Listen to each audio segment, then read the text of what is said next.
Do our government offices sometimes forge public records? Well, based on a closer look at Thurston County records in Washington State, where I live, it looks like they do. Now, the bigger question is how widespread this practice of forging inconvenient public records might be. How do they do it? And of course, how can you catch them when they break the law where you live? So let's kind of dive into this example out of Thurston County, Washington State, and perhaps it will help you better hold your local government accountable where you live.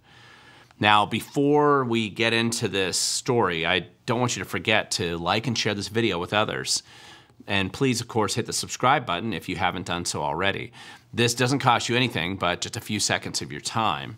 But it does help the visibility of our videos and our efforts to get those stories out to a broader audience. Plus, bad actors in our government today certainly don't want these stories to be seen, of course, to a broader audience, as you will be annoying the corrupt and dishonest if you can share this video and our channel widely. Now, back to forged and fraudulent public documents in Thurston County.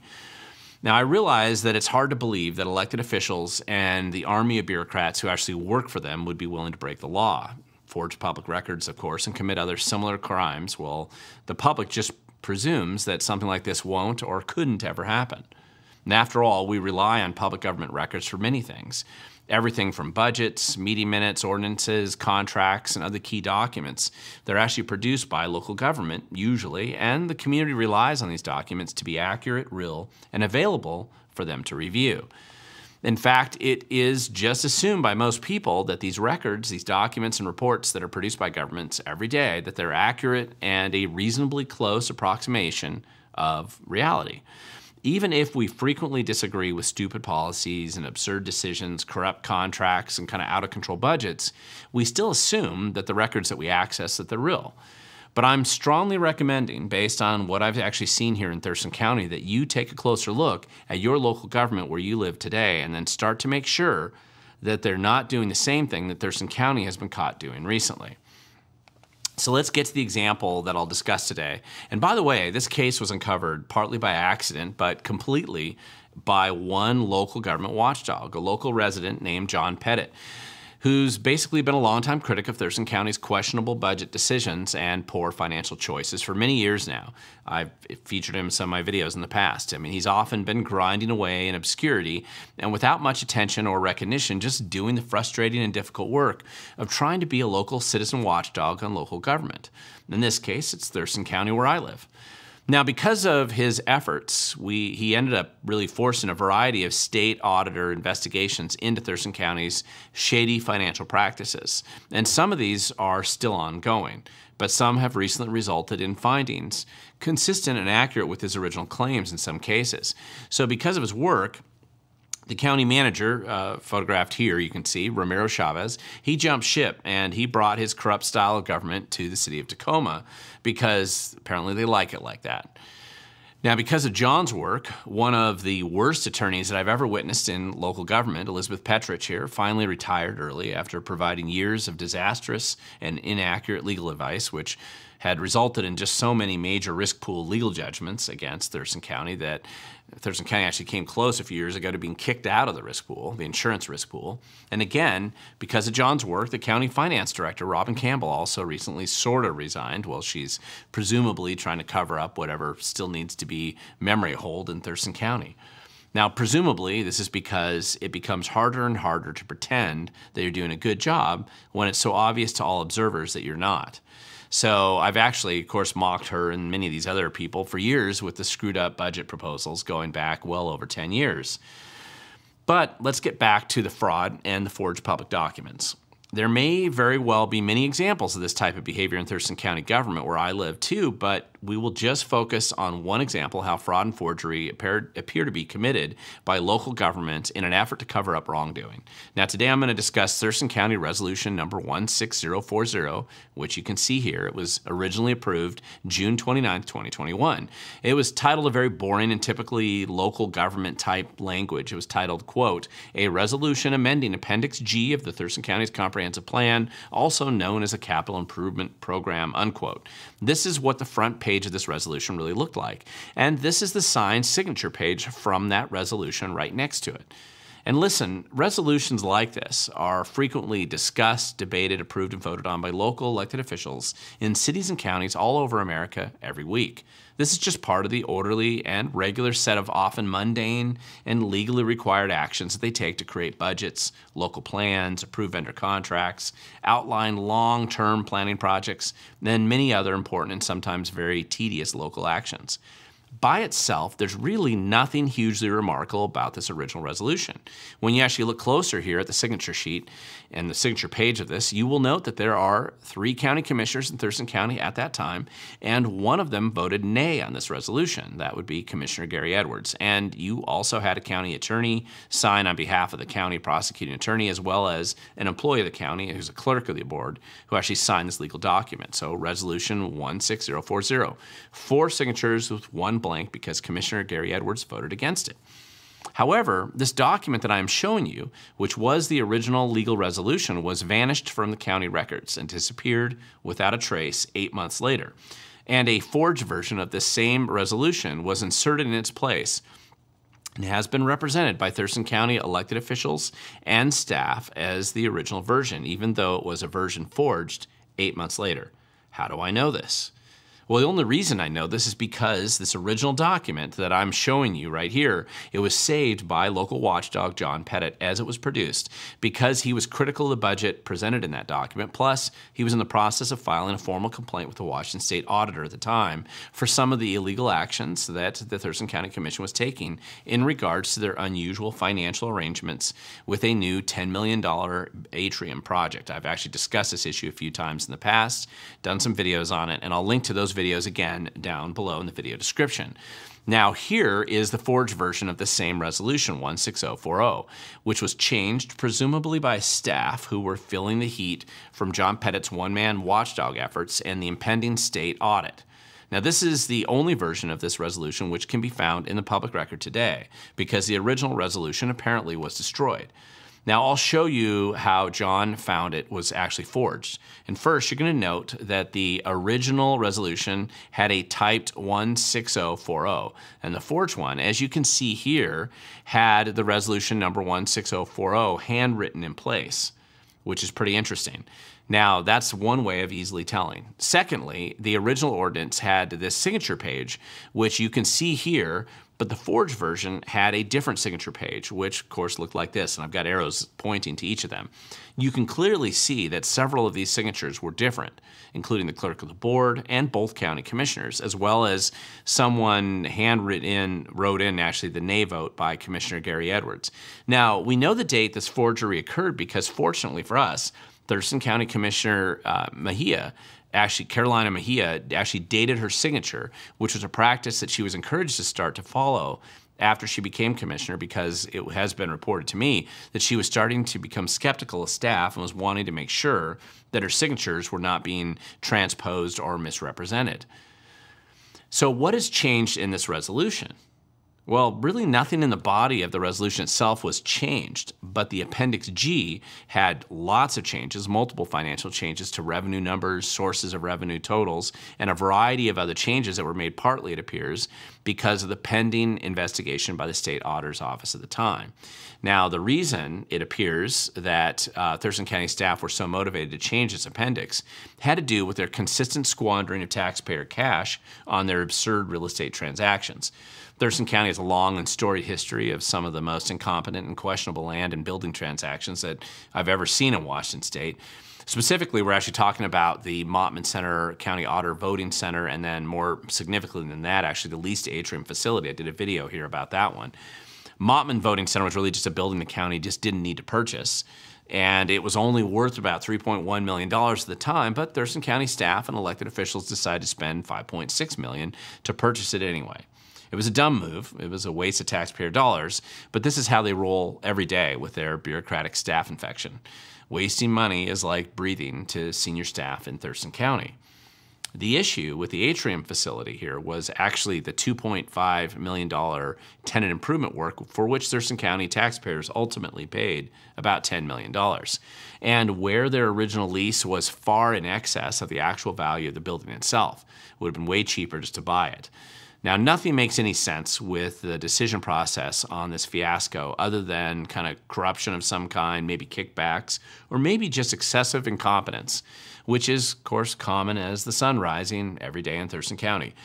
Now, while they actually budgeted and approved $6.1 million for the $2.5 million TI work, Thurston County just kept paying until they exceeded $10 million for tenant improvement. Now, it should be noted that $4.2 million of that was actually never approved by any elected official at the time. But then they had to go back and they wanted to try to doctor the paperwork and the history to pretend that they really were not as far out of legal compliance as it turned out they were. Now, there's something worth pointing out here. People do make mistakes. They do, and I get it. Governments, it consists and it's made up of people. And without much oversight, and partly because it really isn't the money that they're wasting, government is always going to make mistakes. They make mistakes every day they show up to work. But if Thurston County had realized that they screwed up on their original resolution, they clearly could go back and they could make changes or corrections. They could have done that. But they would have to, of course, do it in a public setting, on camera, since their meetings are recorded, and this would include a new resolution to correct the screw-ups and the legal failures reflected in the original resolution. However, they just didn't do that. Instead, staff, I think, pushed and tried to be sneaky and forge a new resolution, a fake one, basically pretending that it represented as the original resolution from 8 months earlier, and then, of course, disappear down the memory hole the original document. Now, why does this matter? I think it matters because it is very difficult to catch illegal behavior like this in the very first place. I mean, and the kind of cavalier manner in which this was done, involving both elected officials, senior bureaucrats of the county, and unfortunately, it looks like legal staff as well. This implies it's just a regular commonplace behavior here. And it throws a big red flag over all the other public records that are produced by county government, and how many of those documents have also been forged and replaced years later, we don't know. Yes, it's true that John Pettit had exposed the county's illegal misuse of real estate excise tax funding for purposes which it could not legally be used. And yes, it's also true that John had exposed the elected officials who approved this resolution and others to personal liability, potentially, and the statute seems to indicate that they might be forced to have to reimburse the taxpayers for millions of dollars that were misused. And yes, it's also true that John Pettit was basically exposing senior bureaucrats of the county, including all three who recently have quit or retired, who apparently just broke the law on such a regular basis that they just committed these acts habitually, without concern for any accountability. However, even this level of public embarrassment and exposure doesn't justify forging documents to try to hide past misbehavior. This is particularly true when the law has a way for them to just go back and correct the mistakes of the past, which might be a little embarrassing, but at least it's open and honest. But instead, they opted for dishonesty, forgery, and corruption. So, okay, where are we right now? Well, obviously, the taxpayers of Thurston County have been poorly served by the choices made by Thurston County in regards to the atrium facility. The Mottman Center voting facility, of course, and then many other poor choices by the staff-infected Thurston County government. In recent years, Commissioner Gary Edwards has consistently voted against these poor choices, and the record very clearly shows this. But he has been outvoted by the remaining two, and now with the recent change in Thurston County to 5 commissioners, it's going to be by the other 4. Now, I wouldn't expect justice to prevail. That typically isn't how things work when dealing with bureaucracy and local government today. The state auditor has already found many problems in Thurston County, and they're pretty much likely to find more, but their job is really mostly to find excuses and not look too closely. Bob Ferguson, our AG running for governor, has made a career of ignoring corruption in government, and he's never going to lift a finger to address it. Neither will any Democrat in that position, because they would make too many powerful enemies if they actually enforced the law. So it's actually easier just to basically extract and basically extort cash from businesses who can then help Attorney General Bob Ferguson bribe voters to help his governor's race, as we're currently witnessing right now. The lead bureaucrats who have actually been bullying and pushing the elected officials to sign off on these kind of financially disastrous decisions have mostly jumped ship now. I mean, this is progress, I think, of sorts. It's imperfect progress, maybe, but at least when the rats jump ship, you now have a chance to clean it up a bit. And it should be noted that former County Commissioner Ramiro Chavez, he did jump ship a week after local watchdog John Pettit provided John's 160-page, basically it was a complaint about Thurston County to the state auditor. Now, I don't blame Chavez for going to Tacoma because I'm pretty sure they don't have the same level of watchdogs and they won't be watching him there, and they just seem more supportive of kind of corruption like this. Unfortunately for the people of Thurston County, Commissioner Ty Mentzer here, he pretends he has a law degree, but he's never demonstrated even a high school student's knowledge of the law, and he appears to be a cheerleader for almost every dumb and corrupt idea that Thurston County's pushed on the people who live here. So of all the elected officials in Thurston County, he alone has been there now the longest after Gary Edwards leaves, and he has a resume which, if accurate, would appear to indicate that he can distinguish right from wrong. However, as a licensed attorney by forging public records, he certainly should have his bar license pulled. I mean, he might be able to play a banjo and waste taxpayer funds like most Democrats in public office. But that doesn't mean that he has to be this corrupt right now. Corruption might be common in Thurston County government, but it isn't mandatory. You still make choices as poor as they have been. Voters actually need just a much better choice, particularly in his position next time. Now, Carolina Mejia, I'm actually a big fan of Democrat County Commissioner Mejia, and I believe that she has actually been bullied into making some of these bad votes. And I'm going to encourage her, of course, to stand up against what she knows is wrong. And listen, I've actually worked, this is just personally, I've worked with Commissioner Mejia, helping pull English Ivy up at Burfoot Park in North County, and she stood with our community groups from the beginning in opposition to dumping violent sex predators in Thurston County. In every conversation I've ever had with her, she's been very reasonable, very approachable, and I actually believe that she wants to do the right thing. But despite her affiliation with the Democrat Party in Thurston County, we need her to break from this kind of groupthink that permeates the county commission right now. The two newest commissioners are just pro-corruption people and will go with the flow. But we can work to replace them with others, and we've done this in Thurston County before. We just need to find common ground with potential candidates who could do a good job as county commissioner and actually know how to campaign. Really, anyone who is sane, they believe math is real, and who actually cares about the people who live here and isn't willing to squander our future on dumb projects and forge public records like we're seeing, that'd be actually a good place to start. And that could be the foundation of some common agreement in the future. Now, this story isn't over. Unfortunately, we may be recovering and uncovering additional public records that have been altered and possibly forged by Thurston County staff and possibly elected officials in recent years. We really aren't going to know how many yet, and it appears likely that we won't know most of the time that it's been done. But we wouldn't know what we do know if it wasn't for one guy, just a local watchdog, John Pettit, who's been focused on Thurston County for so many years now. Now, I want to close this story with what I always tell people who want to get involved in making a difference in their community. It's never going to be for the glory, the attention, or even vindication. Most of the time, you're going to be frustrated and disgusted by what you find. But if you can build local teams of people to help you and to share common interests, you can see progress, I think. Now, you can drive the corruption underground a bit and maybe sometimes even reduce the abject incompetence that's so commonly found. If you can find and recruit solid candidates to run for local office or even get hired in local government, you can actually start to have some very positive influence on the direction in your local community. But you have to start somewhere. It's just like John Pettit. You're going to inevitably have an impact, and there is no certain way to know what that impact will be when you start.